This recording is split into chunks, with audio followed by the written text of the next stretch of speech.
सुप्रभात सर्वांना. आदरणीय मुख्याध्यापक, शिक्षकवर्ग आणि माझ्या प्रिय मित्रांनो, आज मला डॉक्टर बाबासाहेब आंबेडकर यांच्याविषयी बोलायची संधी मिळाल्यामुळे मी खूप आनंदी आहे.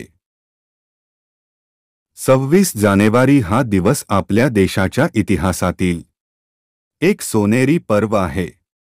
हाच तो दिवस ज्या दिवशी भारताने प्रजासत्ताक म्हणून स्वतःची ओळख जगासमोर मांडली. या दिवशी आपण सर्वजण डॉक्टर बाबासाहेब आंबेडकर यांना आदरांजली वाहतो, कारण भारतीय राज्यघटनेचे शिल्पकार म्हणून त्यांचे योगदान अनमोल आहे. डॉक्टर भीमराव रामजी आंबेडकर हे केवळ भारतीय समाज सुधारणेचे नेते नव्हते, तर त्यांनी देशाच्या प्रगतीसाठी अनेक क्रांतिकारक विचार मांडले. 14 एप्रिल 1891 रोजी एका अस्पृश्य महार समाजात जन्मलेल्या बाबासाहेबांनी शिक्षण, समानता आणि सामाजिक न्यायासाठी आपले जीवन समर्पित केले. अपमान आणि अन्याय झेलूनही त्यांनी शिक्षणावर आपले लक्ष केंद्रित ठेवले. त्यांनी लंडन स्कूल ऑफ इकॉनॉमिक्समधून अर्थशास्त्रात पीएचडी मिळवली, तर कोलंबिया विद्यापीठातून कायद्याचे शिक्षण घेतले. भारतीय संविधानाच्या रचनेची जबाबदारी बाबासाहेबांवर सोपविण्यात आली. त्यांनी एक असे संविधान तयार केले जे जात, धर्म, लिंग यांतील भेद नष्ट करून प्रत्येक नागरिकाला समान हक्क प्रदान करते. त्यांनी विशेषतः सामाजिक आणि आर्थिक असमानता दूर करण्यावर भर दिला. बाबासाहेबांनी राज्यघटनेत समाविष्ट केलेल्या महत्त्वाच्या तत्वांमध्ये मूलभूत अधिकार, समानता, स्वातंत्र्य, भाईचारा आणि न्याय यांचा समावेश आहे. हे घटक भारतीय समाजाच्या प्रत्येक व्यक्तीला आत्मसन्मानाने जगण्यासाठी सक्षम बनवतात. बाबासाहेब आंबेडकरांनी अस्पृश्यता नष्ट करण्यासाठी अत्यंत कठोर प्रयत्न केले.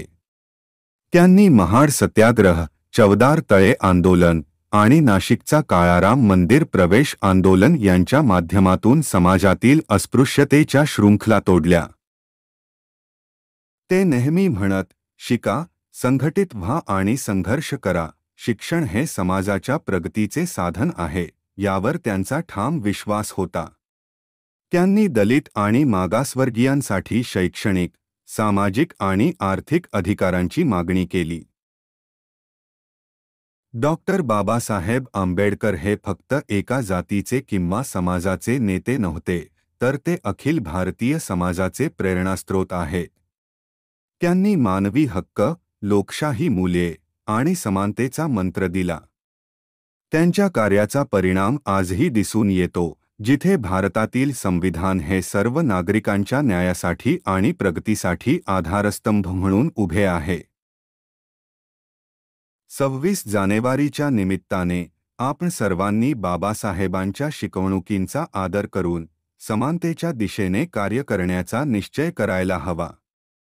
जात, धर्म आणि प्रांताच्या भिंती तोडून भारताला एक महासत्ता बनवणे हीच त्यांना खरी श्रद्धांजली ठरेल. डॉक्टर बाबासाहेब आंबेडकरांचे जीवन म्हणजे संघर्ष, प्रेरणा आणि सामाजिक न्यायाची शिकवण. त्यांनी दिलेले योगदान कधीही विसरता येणार नाही. म्हणूनच आजच्या दिवशी त्यांच्या स्मृतींना वंदन करून त्यांच्यासारखे मोठे विचारवंत होण्यासाठी आपण सर्वांनी प्रयत्न करायला हवे. जय भीम, जय भारत.